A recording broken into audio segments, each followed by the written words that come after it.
Podcast Imigração no Ar. Apresentação Unimed Vale dos Sinos e BRDE. Patrocínio Instituto Ivoti e Sicredi Pioneira. Apoio STIL. Olá, estamos iniciando então mais uma edição do podcast Imigração no Ar, com a apresentação de Unimed Vale dos Sinos e BRDE, patrocínio de Instituto Ivoti e Sicredi Pioneira, apoio de STIL e realização de Grupo Sinos. Hoje nosso convidado especial, vice-presidente técnico e também de relacionamento institucional da Unimed Vale dos Sinos, Ademar Edgar Train. Te dou as boas-vindas, seja muito bem-vindo aqui ao nosso estúdio e será um prazer conversarmos aí a respeito de cooperativismo, a respeito da Unimed, de serviços de saúde e, por que não, também numa data muito especial, na véspera aí do bicentenário da imigração alemã. Seja bem-vindo. Muito obrigado e muito obrigado pelo convite também, da gente poder estar aqui conversar um pouquinho sobre cooperativismo. O cooperativismo, na verdade, que é um dos legados também da imigração alemã, né? Desde da sua criação aqui no setor de crédito com o padre Amstadt, mas também depois os serviços de saúde, né? E nisso engloba, obviamente, a Unimed Vale dos Sinos. Já é uma tradição de longa data, né? E hoje em dia, se tu comparar o atendimento de saúde, o que seria dele sem a Unimed, né? Seria bem mais complicado. Ia ser bem mais complicado, sim. Mas é que, exatamente para a gente ser uma cooperativa, quando a gente começou lá há bastante tempo, as primeiras reuniões que fazia cooperativa, a gente fazia em Petrópolis, né? Porque tem todo aquele legado do padre Amstadt lá. E Nova Petrópolis é uma cidade conhecida pelo cooperativismo. Então, nosso treinamento, a gente saía sexta-feira e ficava lá de sexta a domingo num hotel lá, discutindo cooperativismo. Tá? Hoje já é bem diferente, né? Com a praça, com o monumento, com o museu. Tem coisa muito boa que a gente aprendeu lá. E a gente pode resgatar muitas coisas lá e a gente acaba sendo, que nem a gente estava conversando antes, né? A gente acaba sendo picado por essas coisas e a gente se torna um cooperativista, que eu acho que eu sempre considerei assim, cooperativismo é cooperar, né? Eu gosto de ir lá no dicionário e ver o que é cooperativismo, deriva de cooperar, então trabalhar junto, conseguir um bem. Que nem hoje, na nossa conversa preliminar, descobrir laços familiares que a gente não sabia que tinha, né? Mas isso é muito legal, muito bom. E acaba sendo um intercâmbio também, né? A gente acaba cooperando e agindo em integração também, e acaba sendo um intercâmbio. Justamente o sentido do cooperativismo é esse, né? Somar forças para conseguir progredir, né? É o que a gente mais precisa, fundamentalmente, no momento que a gente está passando agora, né? E é um tema que a gente tem na cooperativa lá. Se cada um de nós se qualificar, for melhor, se for um melhor neurologista, tá? Um melhor psiquiatra, agregando as forças que tem de apoio, tu consegue um resultado melhor. A velha história do juntos somos mais fortes. Eu já acho que juntos somos mais fortes e melhores. Isso tudo dentro da inserção da comunidade, que é uma das coisas que faz a lei do cooperativismo. É exatamente esse fator de estar inserido dentro da comunidade. Isso é uma coisa que me atrai assim, pessoalmente, porque há um tempo atrás a gente fez um convênio com a prefeitura, o Hospital Regina, o Hospital Geral e a Unimed. E a ideia era as crianças que nascessem receberiam uma muda de planta, uma pitangueira. Tá? Se tu me perguntar por que você escolheu a pitangueira, não sei. Tá? Mas era uma pitangueira e me lembro que num sábado a gente foi, o Raul Castro era vice do Foscarini, do Jair, e a gente foi entregar uma muda por uma mãe lá no Hospital Geral, para ela plantar em casa. E o lema que a gente ainda usa lá no Unimed lá, era que a mãe e a família tinham que cuidar da natureza, no qual a criança vive e nós cuidamos da criança. Então é uma coisa que a gente tem ainda. Com o tempo só ficou a Unimed nesse que a gente ainda mantém isso. E hoje é muito bom a gente ver uma criança de 10, 12 anos e as famílias mandam as fotos das flores. Então, a forma de inserir na comunidade, naquela época não se falava em SG, tá? Se falava em responsabilidade social, e responsabilidade social, tu te lembra que nos primórdios era plantar árvore, quando está bem longe disso aí, né? Tem um significado maior. Então, se tu vai começar a ver os fundamentos do cooperativismo, tu vê. O sétimo exatamente está inserido na comunidade. Então, são formas pequenas que se tem de fazer isso, né? É, real. E ao longo de todos esses praticamente 200 anos da imigração alemã, que vamos comemorar dia 25 de julho, em vários momentos as comunidades precisaram de assistência, porque era bem precária, principalmente nos serviços de saúde. Havia poucos médicos à disposição, quando havia, né? E se havia, muitas vezes era muito distante, né? Então era uma realidade completamente distinta do que nós temos hoje, né? E nada mais justo do que também a classe médica e de assistência, outros profissionais da área da saúde também se reunir em torno de uma cooperativa também, porque assim como você mesmo mencionou, né, conseguem unir forças e conseguem atender melhor as comunidades, né, principalmente aquelas que estão mais distantes também.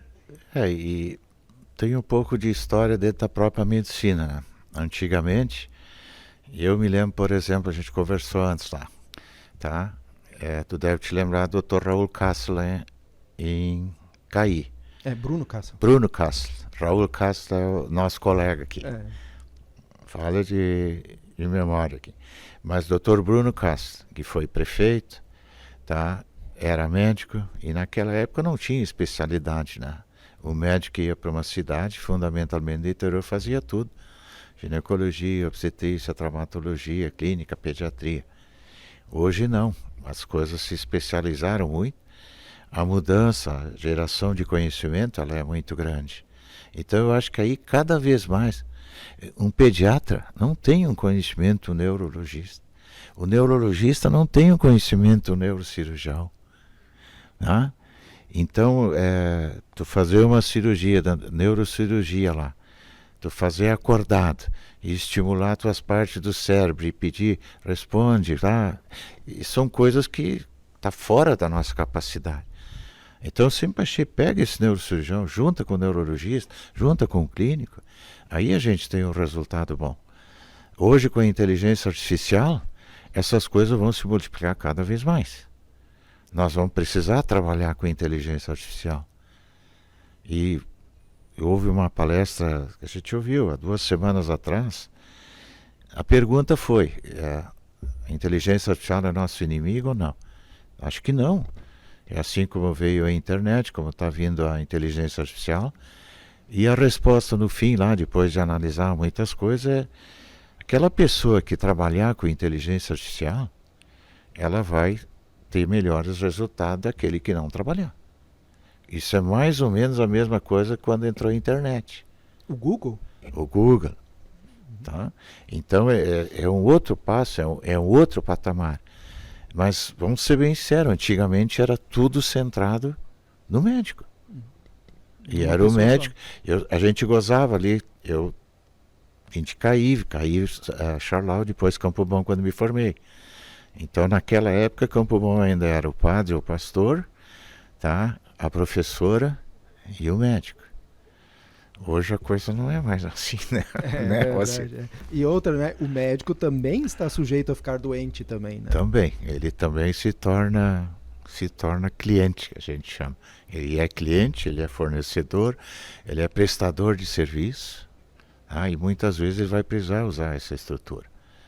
E a estrutura hoje está mais envolvida em coisas complexas. Então o hospital que se tem é exatamente para usar essas coisas complexas. Embora a gente, sendo uma operadora de saúde, faz parte da nossa filosofia empresarial exatamente trabalhar na prevenção da saúde. Isso não é uma coisa utópica. É uma realidade. Uma operadora de saúde tem que viver da saúde, não da doença. É uma discussão que a gente tem há décadas dentro do sistema. Mas isso agora está se tornando uma realidade, porque se nós dois mantermos a nossa saúde, tá? Tivermos com a nossa vacinação em dia, tivermos com nossos controles adequados, nós não vamos ser candidatos a ir parar numa UTI. Tá? Então, o regramento todo, e a gente tem um trabalho de fazer essa conexão, e hoje que se considera petróleo, também já anda mais embaixo, mas antigamente se considerava o petróleo desse milênio eram os dados.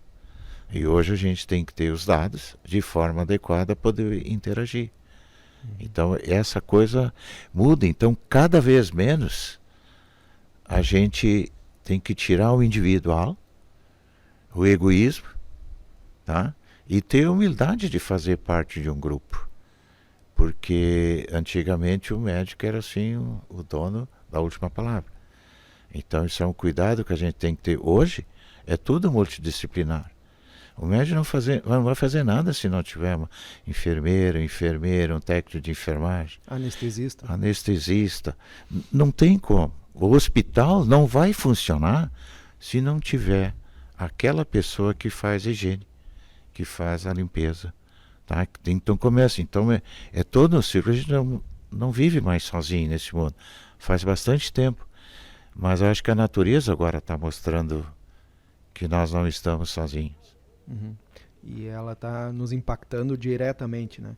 E essa questão também da evolução, né, Ademar? Lá no início, claro, tinha no primeiro momento onde não havia assistência médica, depois no segundo momento então que tinha os médicos, mas eles atendiam as comunidades principalmente domiciliarmente, né, indo aos domicílios, depois nos consultórios, aí vieram surgir as primeiras casas de saúde, os primeiros hospitais, e hoje já estamos num momento diferente também com grandes instituições hospitalares, né?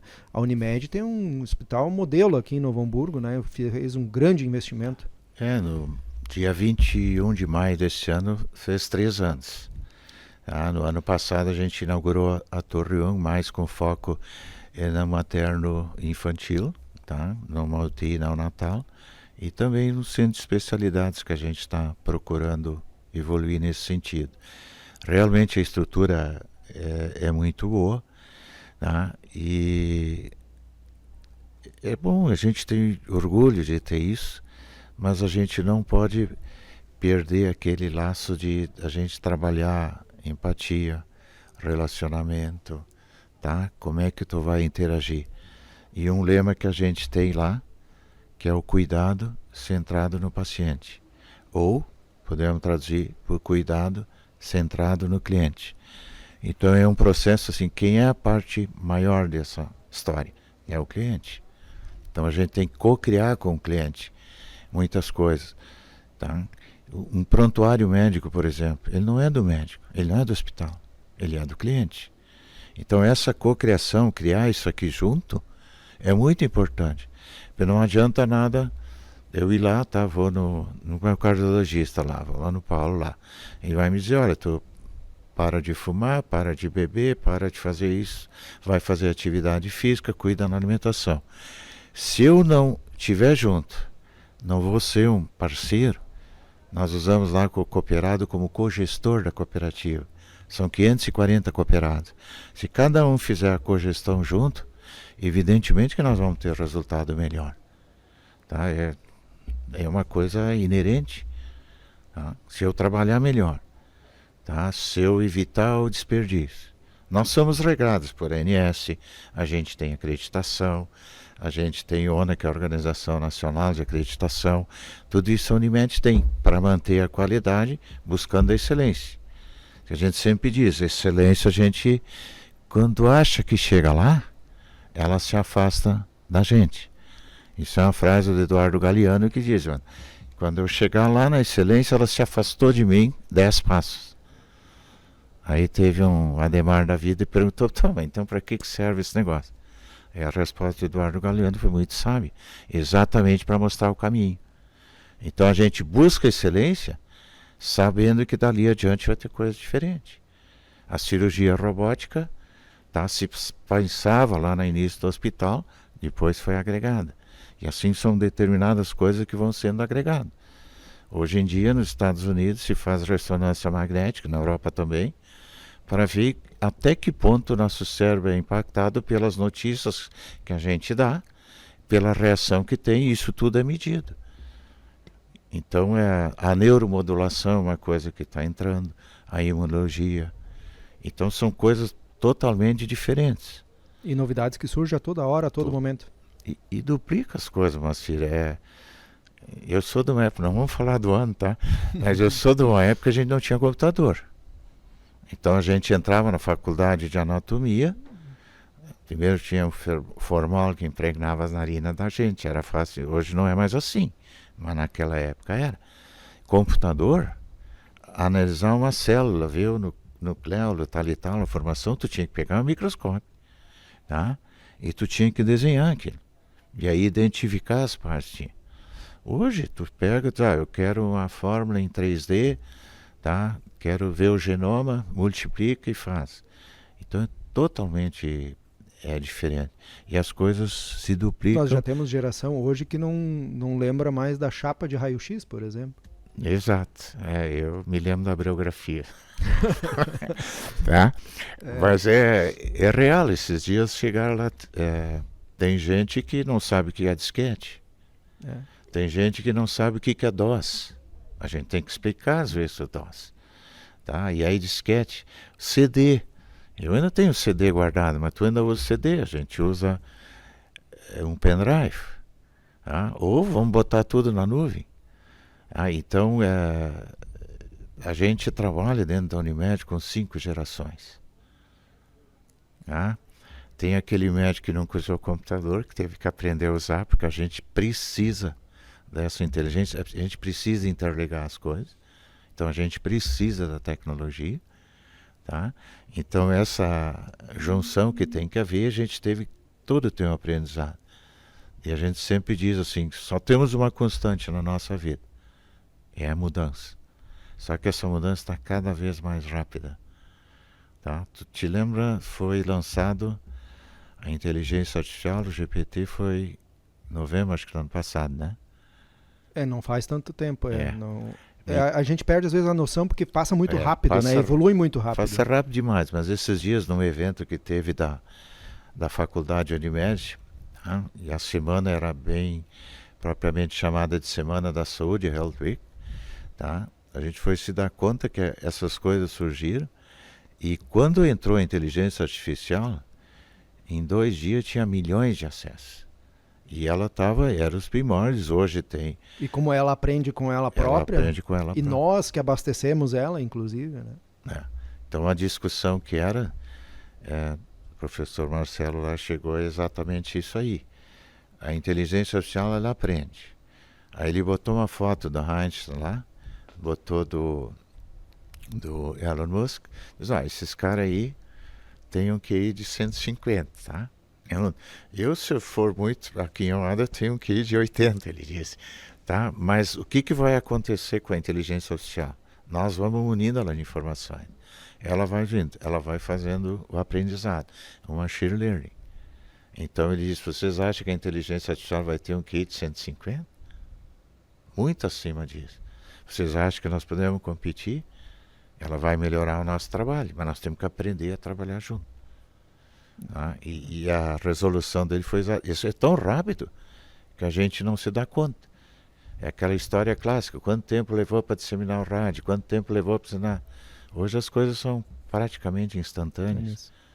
E não dá para acompanhar tudo isso, né? É verdade, nós temos que usar as ferramentas ao nosso favor, né? E não tentar brigar contra elas, né, Ademar? Exato, bem isso. Isso também é uma forma de cooperar, né? Com certeza, né? A gente coopera tanto do lado humano quanto do lado tecnológico, né? E o cuidado que a gente tem que ter, a gente tem que usar essa tecnologia, mas nós nunca podemos perder o lado humano.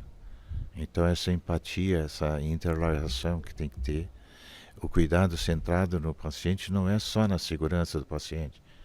Essa interação ela tem que ter. Tá? E isso se trabalha e cada vez é maior, né? Com certeza.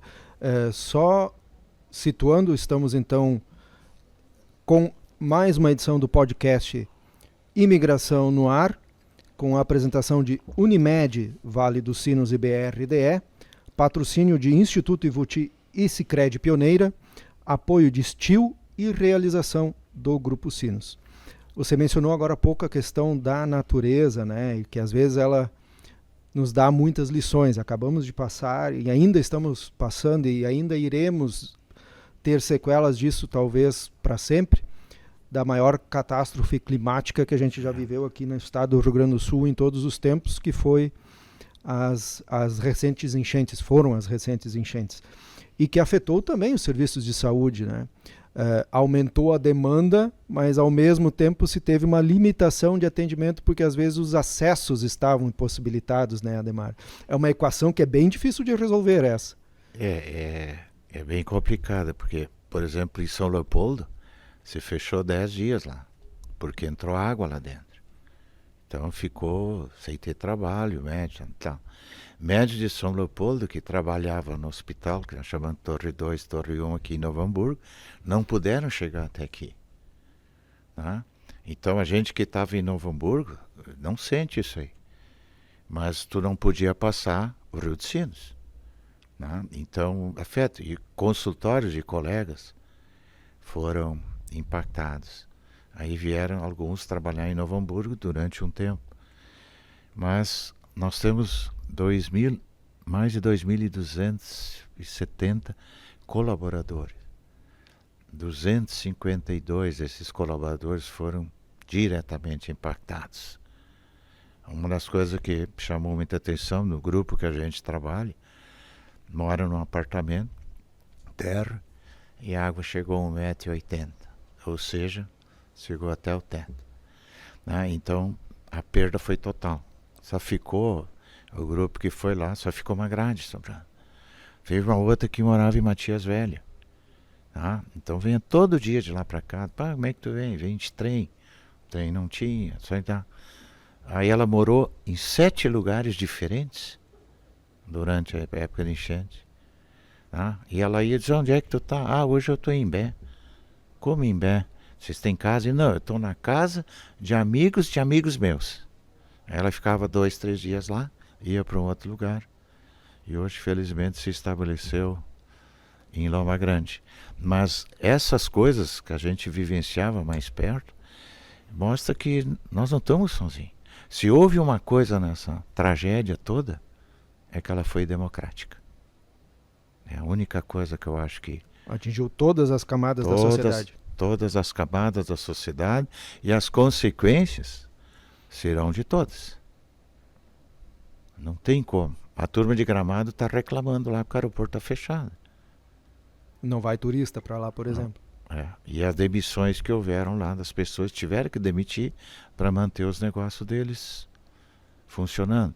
E assim, cada unidade a gente vai vendo. Como hoje a cadeia toda ela está interligada, né? Se tu mexe em um componente, todo o resto também é afetado, né? E além disso também tem as doenças em consequência da cheia, né? Casos de hepatite, leptospirose e outras mais, por causa do contato com a água contaminada e até por causa da questão térmica, né? O frio que tu passa, umidade e tudo, né? Gripes, resfriados, afins. Isso também ainda vai por um período ainda ter um reflexo, né? A gente fez um trabalho lá com um psicólogo da PUC, e era transtorno de estresse pós-traumático. Tá? A gente tinha uma ideia de que isso vai levar 1 ano, 2 anos. Mas depois de ouvir essa palestra, a gente teve que botar o chapéu e realmente ele comparou Brumadinho, que lá tem gente com estresse pós-traumático até hoje. Comparou a Holanda lá, a terra dos Países Baixos, que tiveram um monte de problema. Comparou enchentes no Reino Unido e comparou com Katrina. Tá?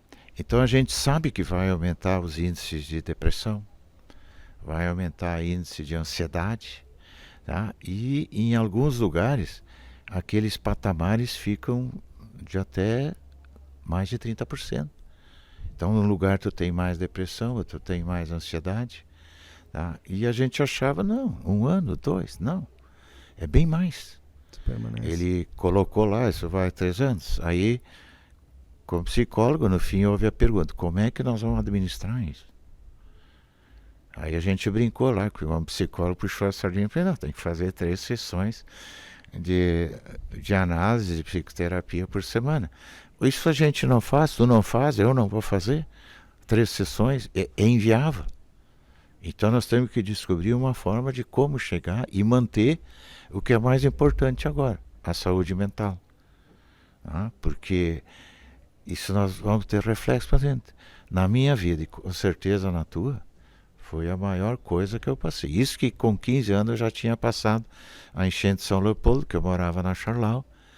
E me lembro que naquela época, com 15 anos de idade, eu tinha que selecionar cobertores para quem dá. Porque naquela época não tinha os diques. Depois daquela enchente, é que se construíram os diques em São Leopoldo. Eu morei lá minha vida toda praticamente. Mas não vinha mais água. Esse ano meu sobrinho teve que sair, minha outra sobrinha tinha água a 1 metro da casa. Então, realmente, o dique foi construído em 1965. Dizia-se que ele ia durar 300 anos. E de 75 para agora, nós não temos nem 50 anos. E não é mais o suficiente. E a preocupação de que pode se repetir isso. E está ficando cada vez mais frequente. Exatamente. Agora, recentemente, ouvi algumas expressões que realmente fazem a gente, às vezes, refletir, né? Não me lembro mais, foi quem falou, mas dizia que antigamente a gente ouvia o barulho da chuva e a gente relaxava. A gente usava a chuva, inclusive, para ir dormir, né? Hoje em dia, a chuva tem o efeito contrário, né? Provoca na gente um outro tipo de reação. Ansiedade. Ansiedade, preocupação, estresse. E o barulho do helicóptero também, né? Quando a gente era criança, passava um helicóptero ou um avião, a gente ia correndo olhar porque a gente admirava e achava aquilo um espetáculo, né? Hoje, o helicóptero e a aeronave é sinônimo de que tem algum problema, que tem alguém fazendo resgate, né? Não, é bem como tu falaste. Eu me lembro, a gente pegava ainda e botava uma bacia para aumentar o barulho da chuva, para a gente dormir melhor, né? Então são muitas coisas que estão mudando esse transtorno de estresse pós-traumático. Claro, ele foi medido, está se usando como exemplo todos os eventos que houveram, mas se a gente vê, até passou desapercebido uma enchente que deu no Afeganistão, se não me engano, onde morreram 1.500 pessoas do dia para a noite. Então não é uma coisa nossa. O ano mais quente foi 24. Esse ano está batendo recordes. O dia de maior calor na Europa agora, recentemente. Nós aqui com enchente, Minas Gerais com seca, Pantanal prejudicado. Amazônia, os rios ficaram, praticamente não podiam mais navegar. Coisas que a gente não passa na cabeça da gente. Até mencionando São Sebastião do Caí, que era uma cidade que historicamente lida com cheias do rio Caí, praticamente agora todo ano está batendo recorde de maior cheia. Às vezes até mais de uma vez no mesmo ano, né? O que é bem preocupante. E esse ano, agora, acho que hoje que eu vi, fizeram aquela ponte lá que caiu, que eles implodiram semana passada. Bom, aquilo também vai para dentro do rio, né? Os entulhos e tudo mais. A gente não pode esquecer isso. No rio Caí lá era 14 metros, transbordava, se não me engano. Agora com 10 metros e meio era. 10 metros e meio. Tá? Agora transborda com muito menos. Quando deu essa chuvarada no fim de semana lá, foi afetado e tiveram que sair de novo dos lugares. Né? É uma nova realidade que nós vamos ter que enfrentar, né? Realmente hoje, eu que nem tu, quando chove, a gente torce. Tomara que não chova muito, tomara que a intensidade seja menor. Tá? Porque a gente sabe que os rios estão plantados. Ao mesmo tempo, a gente vê outro exemplo, Itajaí fez, eles expandiram o leito do rio. Eles expandiram e criaram uma praça, que tu vai lá, toma teu chimarrão, faz tua caminhada, as crianças vão brincar, e ali é praça. Só que quando o rio enche, essa praça sobe ali. E o que nem o prefeito explicou lá, nós usamos materiais que nos permitem, depois do rio descer, voltar para o seu leito natural, a gente passa um lava-jato e libera logo. Não afeta moradias, não né? afeta as moradias. O que a gente fez na realidade? Nós canalizamos os rios. E também a gente constrói do lado onde não devia construir. O Bento Gonçalves, as imagens que a gente viu lá do deslizamento de terra. Então a gente tem que ter esses cuidados. Eu acho que nós todos temos que aprender que não dá para... Uma imagem que me marcou muito foi Cruzeiro do Sul. Que foi arrasada, a cidade praticamente não existe mais, né? A gente vê lá, me lembro do depoimento das senhoras, aqui eu tinha minha cozinha, tinha acho que umas 2 filas de tijolo ali, alguma coisa, mas tu olhava aquilo, tinha 50 habitações, não tinha nada. Quer dizer, nós não conseguimos dar a natureza, precisamos conviver com ela, né? Mas isso eu me lembro que lá dos primórdios, a gente estudava isso em história, quando veio a descoberta do Brasil, Pedro Álvares Cabral, ele tinha o Pero Vaz de Caminha. Que escreveu a famosa carta. A carta de Pero Vaz de Caminha. E eles vieram para cá olhar o Rio Grande do Sul.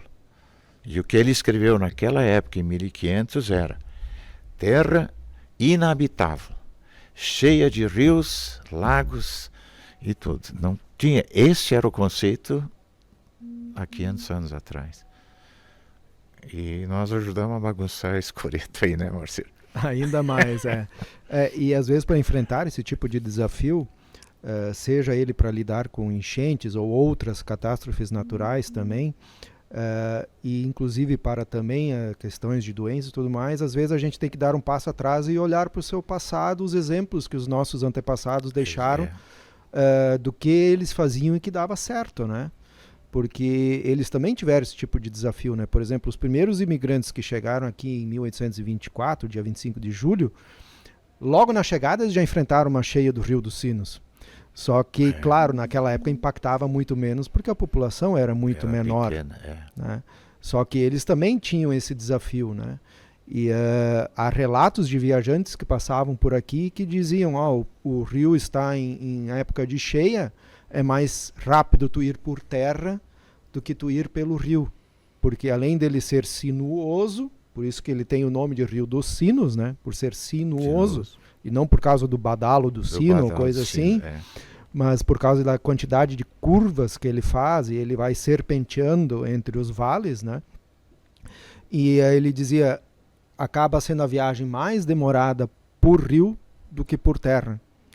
E mais perigosa, inclusive, por rio também, por causa da questão toda da cheia, né? E outro dificultador, quando o rio enche, tu perde o referencial, né? Às vezes, quando tu tá nele, vamos dizer, quem navega, tem alguns pontos de referência, e quando ele enche, tu perde isso.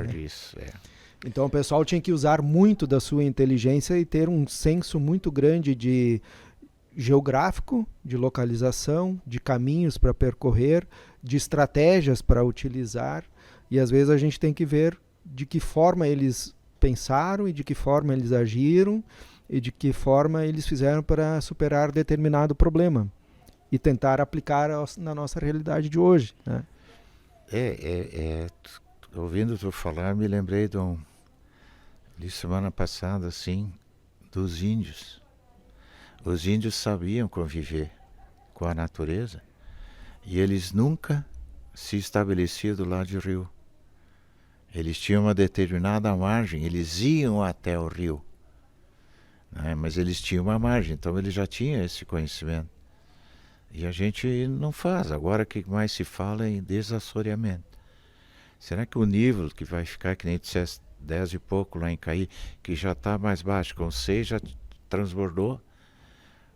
O que a gente precisa fazer? Eu acho que essa hora que essa tragédia toda foi democrática, eu acho que a gente precisa se reunir e cuidar daquelas pessoas não reconstruírem nos mesmos lugares, né? Eu acho que é o cooperar. Quantas ações de cooperação surgiram nesse evento. Quanta gente saiu e foi se abraçar e foi limpar coisa, passar lá na Unimed, numa época lá, as gurias montaram, criaram praticamente uma ONG, e uma das coisas que se precisava era rodo, quando o rio tinha baixado, para afastar a lama, que tu não afasta ela só com o lava-jato. É porque era muita lama. Era muita lama. Né? E agora Novo Hamburgo terminou de recolher os entulhos essa semana. Tem 2 ruas lá no Santo Afonso que vão fazer a lavagem hoje ou amanhã. Mas até então havia todo aquele entulho para fazer. E o entulho também traz doença. Sim. Né? Porque ali é também um criatório de animais peçonhentos e tudo mais. Exato. Né? E a outra coisa que não se fala muito, quanto tem de prego nesses entulhos, quantos objetos perfurantes tu vai ter que pode fazer lesões. A gente sabe de muito caso, tinha um marceneiro que trabalhava, foi lá, ajudou e não pôde vir trabalhar. E nisso também tem o pessoal que trabalha no socorro, no atendimento direto, também está sob risco constante, né? Tem. Seja para esse tipo de material ou seja um contato com algo contaminado, né? E ele deveria profilaticamente fazer as vacinas adequadamente para cuidar nisso. Né? Hoje em dia também tem o lado da prevenção da saúde, né, e tudo mais. É uma série de questões, né? Vamos dizer, um emaranhado muito grande a ser resolvido e levado em consideração, né? Na hora de decidir e de planejar. E uma coisa que realmente as cooperativas fazem e que a gente deveria seguir muito mais, a questão de planejamento das ações, a questão de se reunir em associação, né, para tomar as decisões também. Muito melhor tomar as decisões em grupo do que apenas um indivíduo, né? Acho que sempre é melhor. Tu falaste antes do padre Theodor Armstrong, né? Naquela época, o padre Armstrong foi convidado, tu conhece essa história, mas é uma coisa que eu gravo e que me marcou muito. Ele tinha as picadas lá, né? De Nova Petrópolis até Feliz. Ele foi convidado lá para ir dar uma palestra lá em Feliz. Sei que tu conhece essa história, mas eu sempre acho ela gratificante, porque ele chegou lá na Sociedade de Feliz para compartilhar o que ele tinha visto lá vindo da Europa, aquelas histórias de cooperativismo que vinha vindo, porque a cooperativismo nasceu quando houve o desajuste social e começou a era industrial. Né? Por isso que eu até trouxe o livro Os 28 Tecelões do Rochdale, tá? Que foi escrito pelo Oliac, que era um misto de historiador. Tá? E o que era que ele tinha um desajuste social? As famílias todas trabalhavam, daí o nome, tecelões, tá? Trabalhavam na indústria de tecelagem. Aí quem era adolescente ou criança não podia mais, e nem as mulheres. Só ficou o homem. Dentro desse desajuste social que começou o início das cooperativas. E depois houve um crescimento enorme disso. E o padre Theodor Armstrong, quando veio, foi convidado a Pria Feliz. O que é esse negócio de cooperativismo? E lá ele chegou e fez assim... Se eu tiver na picada, ele estava na mula dele, né? Não era nem cavalo, né? Era mulinha. Era uma mulinha. A Diana. A Diana era o nome da mula. Então ele estava com a Diana, saiu lá de Nova Petrópolis, foi para Feliz. E aí ele disse, se uma pedra estiver no meio do caminho, eu não vou poder remover essa pedra sozinho. Mas se 20 pessoas juntas, sob a liderança de nós podemos remover essa pedra e eu posso chegar até aqui. Então, até hoje, historicamente, as cooperativas são fundadas com 20 cooperados. Então, ficou essa semente do Armstrong aqui para a gente. Porque eu sozinho não posso remover uma pedra grande. Mas se juntar 20 e uma pessoa comandar, a gente consegue. Então, assim, acho que o cooperativismo tem que mostrar que ninguém é melhor que ninguém. e que nós temos que aprender a trabalhar junto, que nós temos que aprender a sentar, que nem tu disseste, ouvir, compartilhar as histórias e chegar no denominador comum. Ninguém é dono da verdade. Então eu acho que o cooperar é exatamente nisso, e não é só para uma cooperativa de saúde. Né? As cooperativas tinham, e a gente sempre fala, a Unimed Vale dos Sinos vai fazer ano que vem 50 anos. Mas a Unimed no Brasil, ela foi criada em Santos em 1967. Tá? E depois ela se espalhou.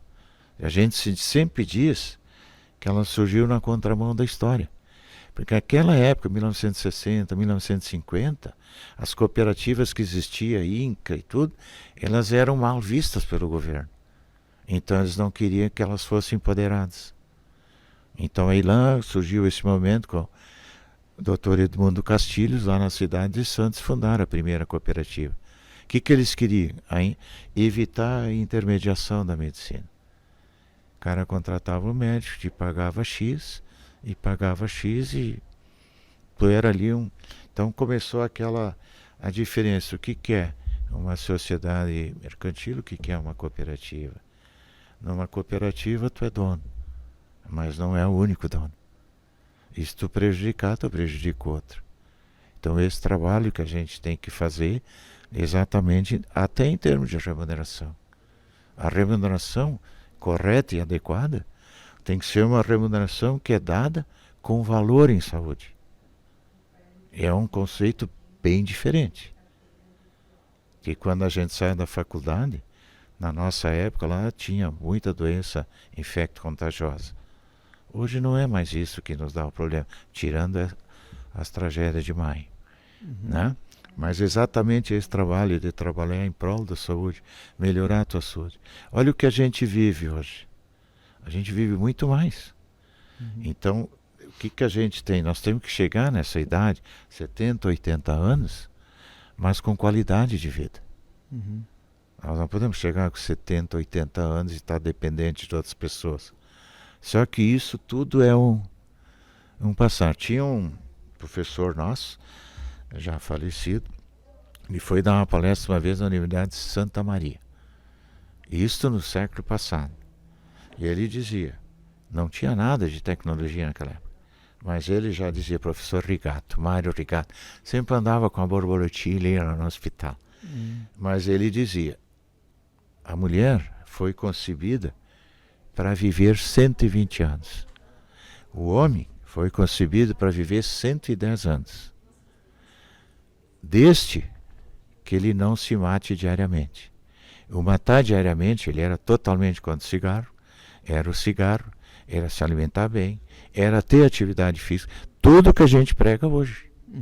Mas naquela época não tinha internet, não tinha nada disso. Mas o professor Mário Rigato estava certo lá. Tanto é que a gente tem um livro que a gente usa lá, Preceitos Fundamentais para a Qualidade de Vida, que foi extraído dessa palestra que ele fez lá na cooperativa lá em Santa Maria, na Unimed Santa Maria. São coisas atuais, são coisas que a gente discute. Sono. O sono hoje em dia, a gente fala, tem muito problema em criança, muita criança hiperativa, muita criança com autismo. Na minha época eu tinha que dormir às 9 horas. Tem uma coisa que se chama ciclo circadiano, que está começando a ter uma volta, que é exatamente aquilo que restaura a gente. O que restaura a gente é um sono das 10 à meia-noite. Pergunta, quem faz isso? Quase ninguém. Quase ninguém. Inclusive a gente, tá? Tá? Inclusive a gente. Então, isso está havendo uma volta. Tá? Já existe na América do Norte e na Europa estudos quanto a isso. O que recupera a gente quando está no hospital? O descanso. O descanso. Para que tu vai no hospital? Para tratar de uma doença e repousar. Mas e vamos fazer um conceito. Eu estou lá, tenho que repousar, tá? Daqui a pouco entra o Silvio ali, tá? Aí o Silvio vai medir minha pressão, casualmente era ele passando. O Silvio trabalhou conosco uma época lá, tu sabe disso, né? Então o que acontece? Tu vai medir pressão, tu tem que tomar a medicação, tu tem que ver se o soro está correndo direitinho. Então, uma internação que eu tive no hospital, a gente tem nossos protocolos, a gente pede que faça isso. Mas um dia chegou uma enfermeira à meia-noite. Disse para mim, olha, o senhor sabe que eu preciso de ver a medicação, pegar os sinais vitais. Não, eu sei de tudo isso. Mas se eu fizer isso, o senhor não vai dormir. Concordo gênero, grau e número contigo. O senhor se importa se eu vier aqui às 6 horas da manhã? Digo, não. Se der uma intercorrência, eu te chamo. Tá? Ou a minha esposa que estava junto vai te chamar. Então, assim, isto é que recupera a gente. Então, a gente tem que ter esse estudo também. Tá? Porque se tu vai numa UTI, tu tem que fazer, conforme o programa lá, tem que fazer a heparina, de 2 em 2 horas. Tu sai do UTI, tu tá com aquele trauma, tu chega em casa, tu acorda em 2 horas. E tu não consegue viver, passar isso aí. E essa é uma das grandes coisas que a gente tem que exatamente ver. Porque se tu for só administrativa, tu vai demitir a enfermeira. Ela tinha a obrigação de ter os registros. Mas o que ela fez? Ela pensou no bem-estar do paciente. Exatamente. Então, sim, acho muito mais importante essa atitude. Evidentemente, se tiver intercorrência, tudo. No motivo está sendo monitorado. Tá? Então, exatamente esse tipo de... A gente tem que começar a conversar mais sobre isso. Nós precisamos do repouso. Tem só uma coisa que não se recupera no mundo. Sono. Não dormiu hoje, tu não vai recuperar. Não adianta amanhã dormir o dia todo. Não funciona assim. É a única coisa que a gente tem. E o mundo anda meio beligerante, todo mundo meio irritadiço. A coisa anda mal, mas tu tem que ver por quê. Tá? Existe um estudo dentro da Sociedade Brasileira de Pediatria. Na nossa época não devia olhar a televisão antes dos 4 anos de idade. Hoje já tem um estudo que mostra qual o número de horas que a criança deve ter. O smartphone ela não deve ter antes de 2 anos. De 2 a 4 anos ela deve ficar 1 hora por dia. De 4 a 6, 2. Só que a maioria extrapola. Eu acho que ninguém cumpre isso, Marcelo. É verdade. Para encerrarmos, Ademar, como você vê e qual o recado que você deixaria para as próximas gerações, levando em conta as lições do cooperativismo e a questão voltada à nossa história, às nossas raízes? Como somos frutos de descendentes alemães, né? Realmente, eu acho que o legado que a gente poderia deixar é saber trabalhar em conjunto, tá? Saber ouvir as pessoas e, ao mesmo tempo, respeitar as pessoas com aqueles conhecimentos que cada um tem. Porque a gente fala muito em hard skills, as habilidades que a gente vai lá e aprende, aqueles soft skills que a gente fala no sentido do aprendizado que a gente usa, mas tem uma coisa que está se começando a falar muito, que é as nossas habilidades internas. E exatamente agora, nesse problema de enchente, o que a gente acha que é mais importante para a saúde mental? Nós não podemos fazer 3 reuniões de psicoterapia com todo mundo, 3 reuniões por semana, 12 reuniões por mês. Não é tangível isso. Mas a gente pode sentar e ouvir e deixar essa pessoa chorar e colocar isso para fora.